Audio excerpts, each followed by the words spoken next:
Hey guys, how are you? This is Ishai Breslauer, your host of the CRE Shark Eye Show. Hope you guys are doing great today. I'll tell you what, today I have a person who is so well-rounded.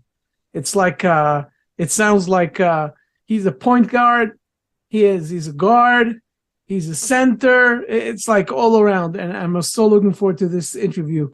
Brett, thank you so much for being with us. Brett Swarts.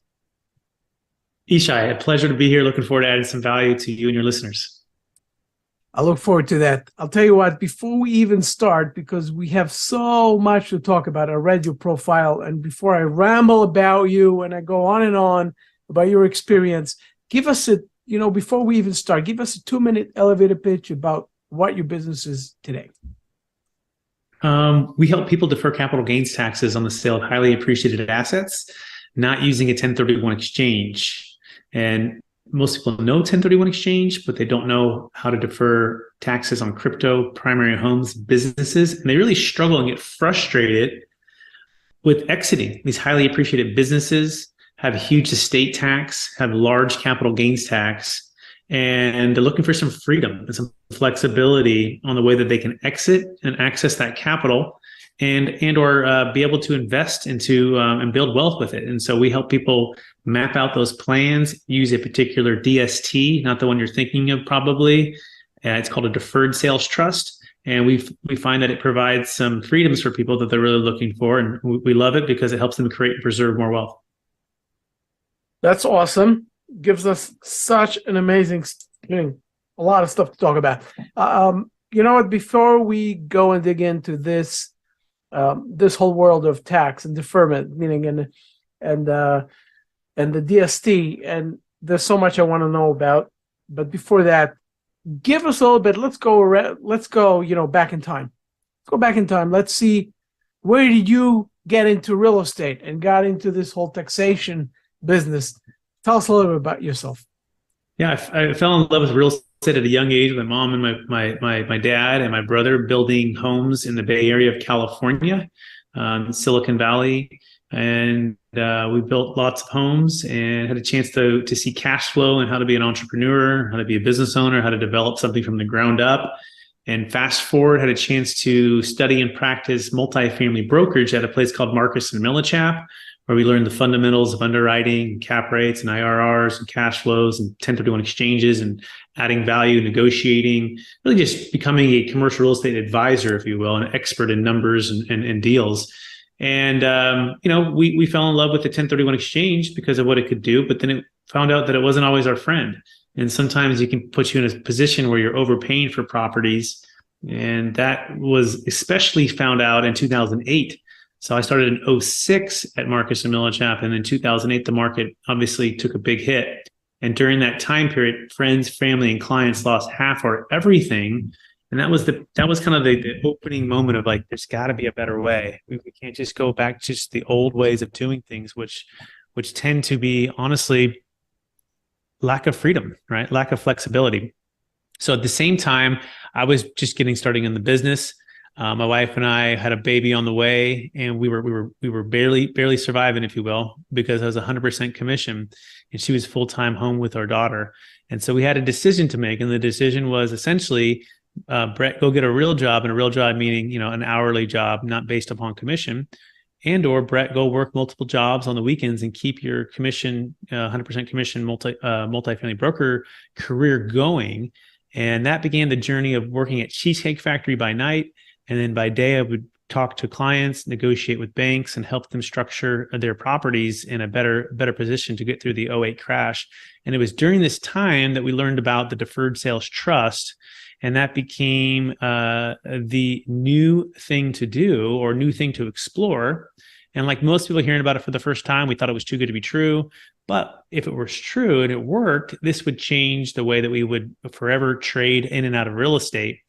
And so fast forward, we launched our company 5 years ago, and I've helped, clients, friends, family, and I work with professionals across the country to help them understand the simplicity and the elegance of what this offers, so they don't have to feel trapped by capital gains tax when exiting highly appreciated assets. And so my wife and I have 5 kids now. I was able to retire from the Cheesecake Factory. And now I've got a chance to sit down with professionals like yourself to explore what the Deferred Sales Trust can do for them and their clients. I love the story. Beautiful. I want to go back to one point, very, very interesting to me. The point where you found out about DST, about the first sale tax, and the moment that was the aha moment, and you said, "Oh my gosh," what was that moment? Tell us a little bit about the revealed eureka moment. Yeah, you have to start with the pain, And so one of my particular clients, he had $50 million of investment real estate, and he was leveraged about 80%, and he had done multiple 1031 exchanges. So we had a very low basis, and he owned a lot of C-class assets. And this is in 2000, early 2007. We were saying, hey, now's a good time to trade, to maybe get into a little more stable assets, maybe pay down some of your debt. And he goes, guys, I can't. He goes, I've done multiple 1031 exchanges. I have a lot of debt, and I don't want to overpay for property, so I'm just going to hold on. And that began the beginning of the end, because over the next 3 years, he lost everything. He lost all $50 million worth of real estate because he had too much debt, not enough liquidity, and not enough diversification.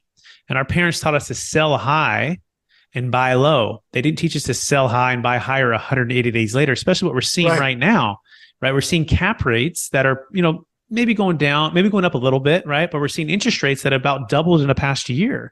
And so you go, it doesn't make sense. The inverse doesn't make sense. The negative arbitrage doesn't make sense. But in that time, it didn't make sense for a number of reasons to 1031 either. But he took no action because he felt he had no option because of the capital gains tax. And in California and New York, our main places where we're from, that is, about 40% state, federal, Obamacare, and depreciation recapture. 40% is a pretty good number on the game. And so what happened? He lost everything. And so I saw the blood in the streets in Sacramento in particular. It's a really boom and bust type of city. It goes really high, really hot, really fast, and it tends to go down faster than like a San Francisco or Los Angeles or San Diego, because it's more of a secondary type of a city, if you will. That being said, he lost it all. So we said there's got to be a better way. We hear this over and over and over again from people who say, hey, I love the 1031, but you need to find that deal before I sell as a broker, or you need to line it up before I won't trade, or they're running out of time and there's 10 days left to identify and they're scrambling. And it's like they have a gun to their head to purchase, and the seller knows it, and the seller just holds them hostage. Now, as brokers, guess what? Most brokers don't want you to know about the deferred sales trust or even the 1031 companies, because they want to keep you in that 1031 transaction loop, right? But it became very apparent that 1031 exchange was Blockbuster, and it was not Netflix.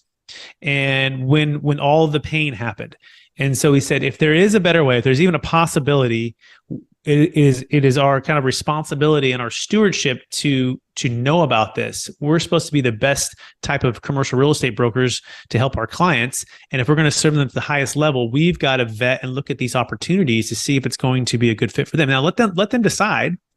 And people laughed at me. People said, what are you wasting your time on? And it's funny because the Marcus and Millichap broker who brought in the gentleman who's one of my strategic alliances now to speak on this, and train us on this, he brought it into 30 agents. We all sat there listening to the same presentation. There was only 2 of us that really actually took action, right? And that's another kind of concept here. And part of it was because a lot of people are used to the status quo, or they don't want to rock the boat with presenting new ideas. They just want to keep the transactions flowing. But I said, this is too big. Like, if this is real, this will change everything. And so that's what it was. I was more curious and open-minded. And I began calling CPAs, calling owners, but it's like the prophet is not accepted in his hometown. Have you ever heard that before? I was like the guy that wasn't a CPA, wasn't a tax attorney. I was just a broker who knew 1031 exchanges. So a lot of people honestly just either just dismissed it or said, tell you what, it sounds kind of cool. Come back to us when you've closed some deals. But in the meantime, looking for someone more authoritative, right? Or just come back when deals have closed, or come back when my value of my property is now 50% higher, because it just cut in half, or just cut in half by 20 or 30%. So that was kind of the revelation over the next number of months and years. Hopefully that answers your question. Tell me something, just out of curiosity. That friend or that client that you had that lost, as you said, everything.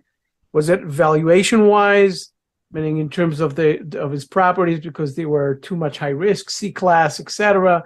And meaning what was his option at the time that he could have done before we get into the deferred sale? I think it was a mix between three things. Yeah. Number one, he was too highly leveraged. In fact, we train and coach and we talk to our clients that if you never sell and you only ever refinance up to 50% LTV and you just buy properties, that's a great way to not only not pay any tax because refinancing is not taxable, right? But also to keep yourself from getting into trouble in case, especially if it's multifamily investments. Now, if you're single tenant, right? If you're retail, if you're office, especially, everything is market specific, but you got to be careful there. But for multifamily, the general rule of thumb, if you only ever leverage up to 50% and you only ever just refinance and buy more, it's actually pretty simple to build a lot of wealth, right?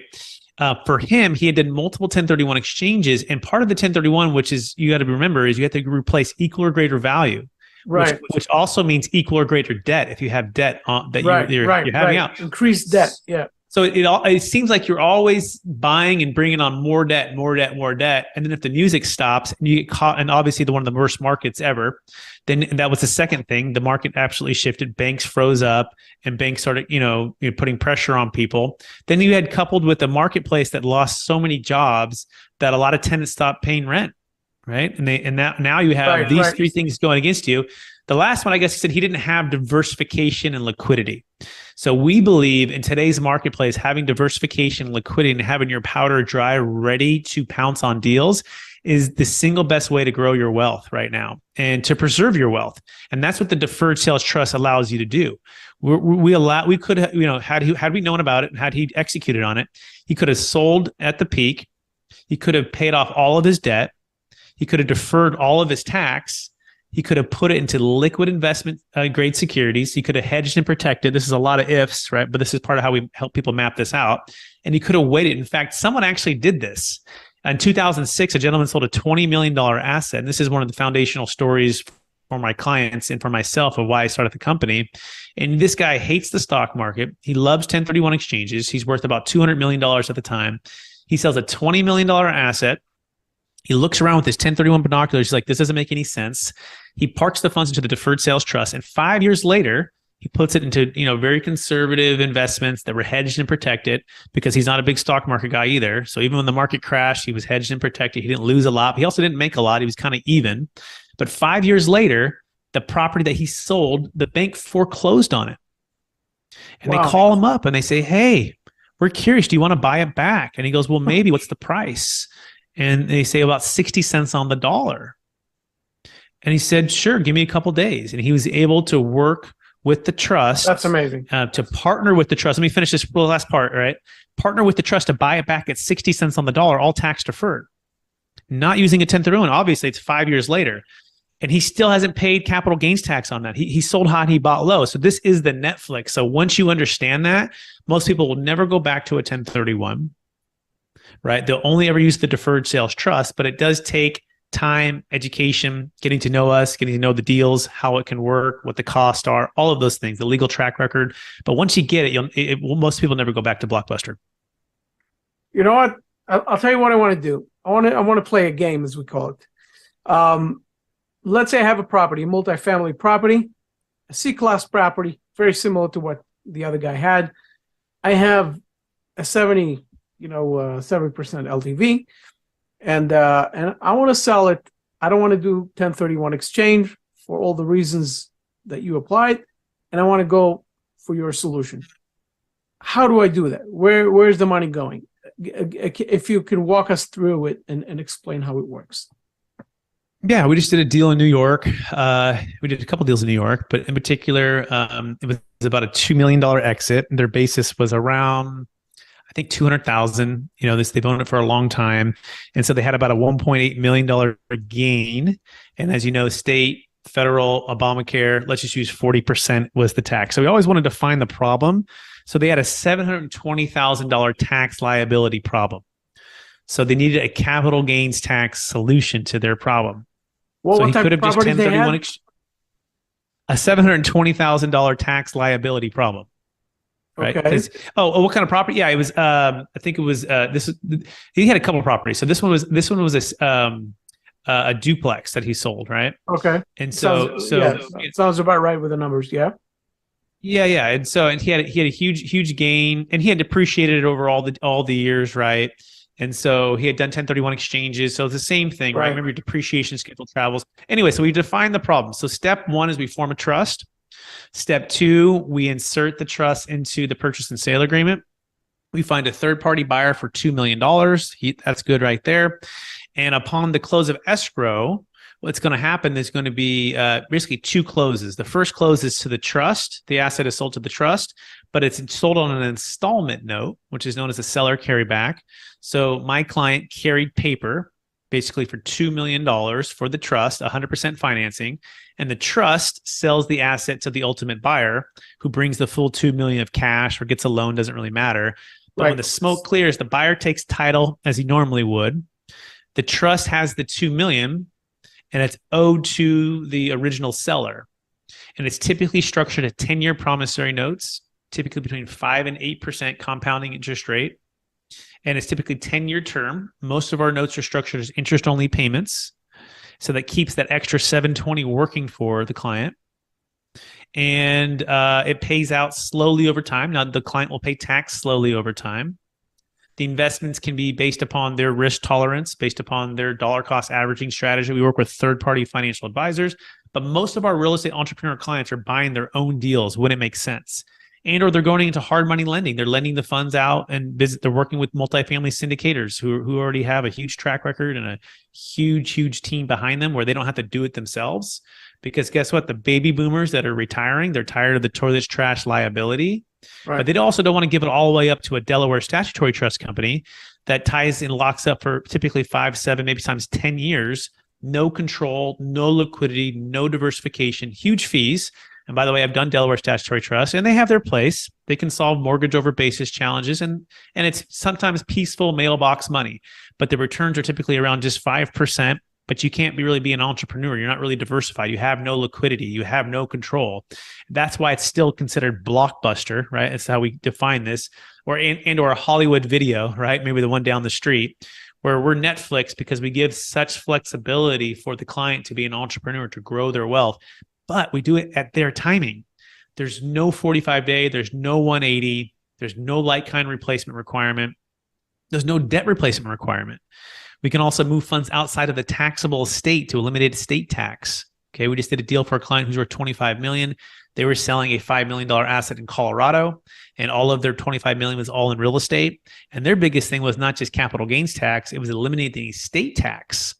And so most people, either run out of time, run out of kids, or can't gift it away fast enough, or have to give it all the way to charity. With the Deferred Sales Trust Plus, we can move funds outside of the taxable estate in one single day without going into the gifting exemptions. And so these are the advanced tax strategies and team that we build around yourself, your clients, and we come in and we help to give stuff that's beyond just what most people would think is even possible. Tell me something. The liquidity of this thing is there? Meaning, if I want to use the money, can I use the money, or is there rules that say, no, you cannot touch the money for X amount of days or stuff like that? Yeah, so it depends on how we set it up, but generally speaking, you can use the money. It's your money, and you can take distributions up front. You can take large distributions and then monthly distributions, quarterly. Depends on how we structure it. Whatever you receive, you're going to pay tax on, right? So this is a deferral mechanism. So understand that.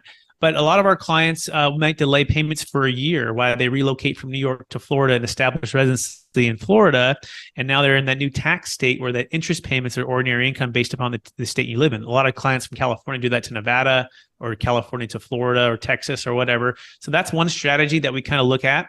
Now, if you take a big distribution, you're going to, out of the principal, you'll pay cap gains tax on that.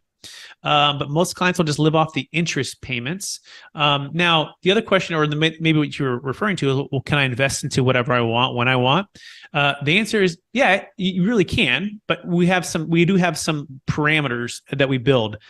For example, we want to keep at least 20% of the total trust funds in some kind of diversified, typically, dividend paying stock portfolio, safe, to have liquidity, we don't want to also overstress the trust because the trust has payments. Think of it like a C Corp, right? And think of it, you're like the CEO. My role is the trustee. If people are curious and wondering, I'm a third party unrelated trustee, which we can talk about here in a minute. And then there's a third party financial advisor. And basically, we're coming to you with ideas. You're coming to the trust with ideas. And collectively, we're saying, how do we get the money back plus a 5 to 8% rate of return over this period of time?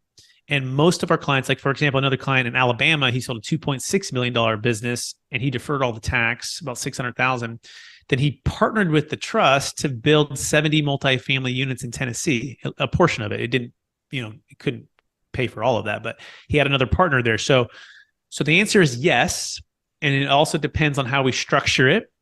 And there are some guidelines that we follow to stay within the rules of the tax strategy. So hopefully that answers your question.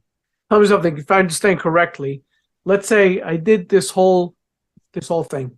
I moved to another state, or we're not. I sold the property, moved into the trust. Everything is fine. We divided the trust to a certain type of an investment fund, whatever it is, and then we kept it in the trust, kept the rest in the trust. And at a certain point, I say, okay, I want to go and buy this property in a completely different area. And according to what you said, the second the money leaves the trust, I have to pay taxes on it. Is there a way, if I buy another property, to move the money into the property and that would not pay taxes? Yeah, let me clarify. The only time you pay taxes is when you receive a personal distribution to your personal bank account. I got it. Okay. Can you partner with the trust and form a new LLC and open up a business bank account where you're the managing member and you're the majority owner of that LLC and have an investment real estate property or some kind of business venture, all tax deferred? The answer is yes. So we call this lendership, right? So most people, when they hear this, they're like, well, okay, so I'm a lender. I get that. But isn't that going to limit what I can do and how I can do things? Well, if that was the only thing you were going to do it with, and some people do that, and they're just like, hey, I'm happy with the 5 to 8. But most of our entrepreneur real estate clients say, I want to go make some more money when the deals make sense. So how do I do that, Brett? Well, that's the way we come in and we structure and we help you through that. But the simple answer is you form an LLC. You partner with the trust. The trust typically puts up all of the money. Ask for a preferred return. And then you go and buy that property, right? You go invest into that business venture. We had a client who exited $5 million of Bitcoin. She bought it at 50K and it went to 50 million at 54,000 a coin. It's now obviously much lower. But at 54,000 a coin, she exited 5 million of that 50 million of Bitcoin into the Deferred Sales Trust. And I said, hey, why didn't you sell it before? She goes, Brett, the capital gains tax. I had 1.85 million of capital gains tax. And number two, I didn't have a great business venture until now. And the business venture she had was like a Khan Academy online technology company that can spread education and help kids learn faster. So she partnered with the trust. 4 of the 5 million went into this new business venture, right? And that was great because obviously the market has crashed since, right? At least she got out when she did, and she has it in a business venture. And this is part of why people were wondering, well, how is this legal? How is this good for the IRS? Well, guess in her scenario, how good it is. It's great. She exited 5 million. She's creating more jobs. She's creating educational content, a business. She didn't, lose 50 million, go down to, I don't know, maybe like I love it. 10. You get it, right? Yeah. Tell me something. Is there a point where a person would say, listen, I don't want to do that. A 1031 exchange is better. Meaning, what is the point where 1031 exchange comes in and say that's going to be a better solution for me at that point? Yeah, let me be very clear. I'm still a multifamily broker. I'm with eXp Commercial, and we help people do 1031 exchanges all the time.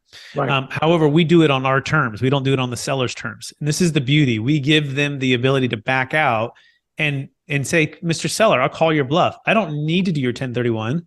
I don't need to identify the deferred sales trust. It's my backup plan already. I already have my team in place. I don't need to buy this deal. However, the reason they would buy the deal, to answer your question, they're going to buy the deal because the deal makes sense. The cash flow makes sense. The intrinsic value makes sense. They would have bought it anyways, regardless of their tax deferral situation. And so buy it based upon the value, not letting the tax tail wag the investment dog all day long.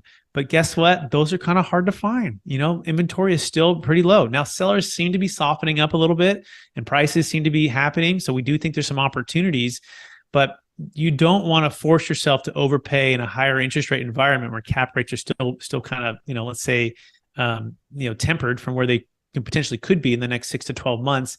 And that's where the deferred sales trust gives you all the leverage and all the time that you need to make a great decision. Right. For the most part, when actually the market is very high, which was a few months ago, that's the best timing. It seems like that. When you want to go and move your money around and you don't want to buy any property, you just want to keep that in a place where you want to use it at a certain point. That sounds to me like the best solution. Yeah, or diversify. I mean, we do partial 1031 exchanges and partial deferred sales trust. We just help a client. He sold $10 million worth of land in Texas. He did a partial 1031 exchange into South Carolina, and then a partial 1031 exchange into Oklahoma. Nice. And then he did the rest of it into the deferred sales trust, right? So it was a third about, right? Into two different assets plus the deferred sales trust. So sometimes it's not just a one size fits all. It's really sitting down with someone, helping them clarify and have a tax flow and a cash flow mindset, clarify and build the team to help them execute what they're really trying to do. And then going out and just executing on that with us. So that's the key. It does take some time and energy. And sometimes it means moving from your existing team or until they're trained with us. We'll train people. We love to train and coach people on how to do this. This is what we're about. And so hopefully that answers the question or gives you some more insight on it. Tell me something. Does that work only from an LLC or a C Corp or something like that? Or does it work also for a private person, meaning family? Yeah, who does this work for? Yeah, who qualifies and who does this work exactly for? Or anyone who has an asset that is selling, it has at least $1 million net proceeds and $1 million gain. So there are some minimums, okay? $1 million net proceeds, $1 million gain. But it's really anyone who has an individual, a C Corp, an S Corp, an LLC, GP interest, carried interest, captive insurance, primary homes, cryptocurrency, businesses, investment real estate. It can save a failing 1031 exchange. In fact, if you're listening to this, you're going to want to sure to get with me and Isha to make sure that you have a qualified intermediary that will allow the deferred sales trust as a backup plan.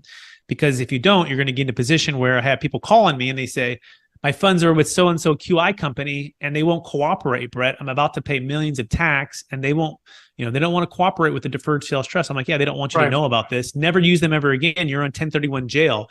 So yeah, we're super flexible. It works for partnership separations. We just did a $13 million deal in San Diego. And this particular property, so I can get the picture, it was a car wash. They built this thing from the ground up and all in at $4 million. And they were looking at a huge tax. And part of it, they wanted to separate the partnership a little bit. One of them wanted to go their own way. So one of them just paid their tax. The other three did the deferred sales trust, right? So not all the partners have to move. Here's another one. It's a $33 million deal. This is in Vegas. This is the fifth deal my client has done. David, you can hear his whole story.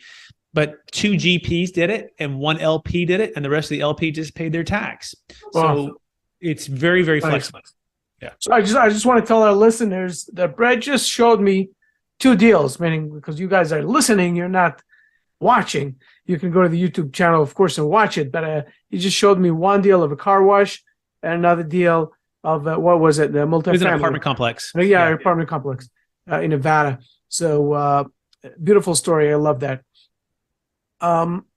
Going forward, and I want to shift gears a little bit. Going forward for you, what's your next goal in terms of what you do with taxes, with multifamily, as a broker, et cetera, et cetera? What your own goals?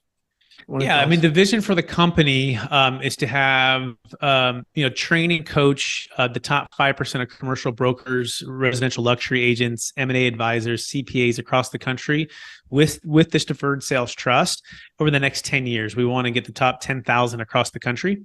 In particular, we want to be managing over $1 billion within 10 years. But we're really focused on some of the major crises that are going on in America, right? And those major crises have to do with the U.S. debt, have to do with multifamily housing, right?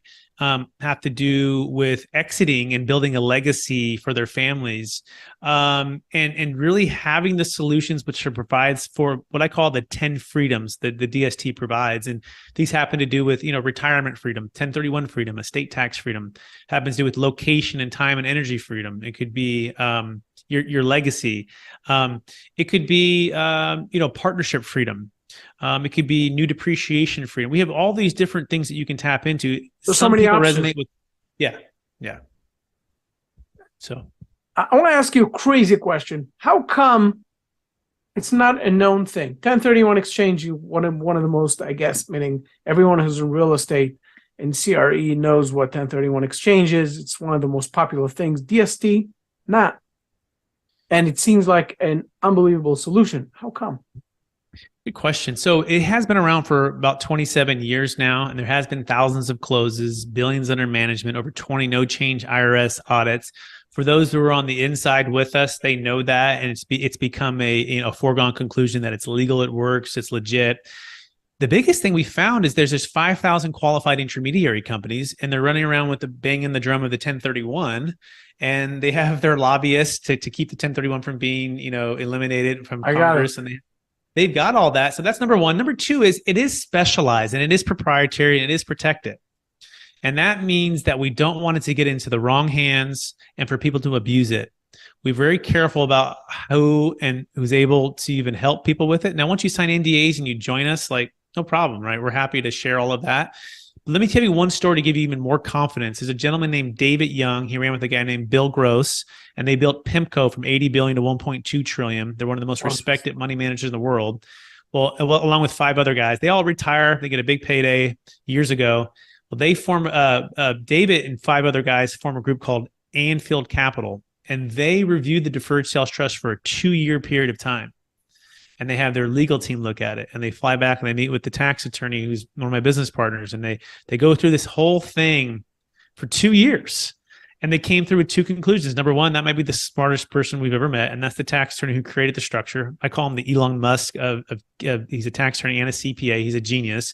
And number 2, we're all in. We'll put our name on this, and we'll become a part of the DST inner circle.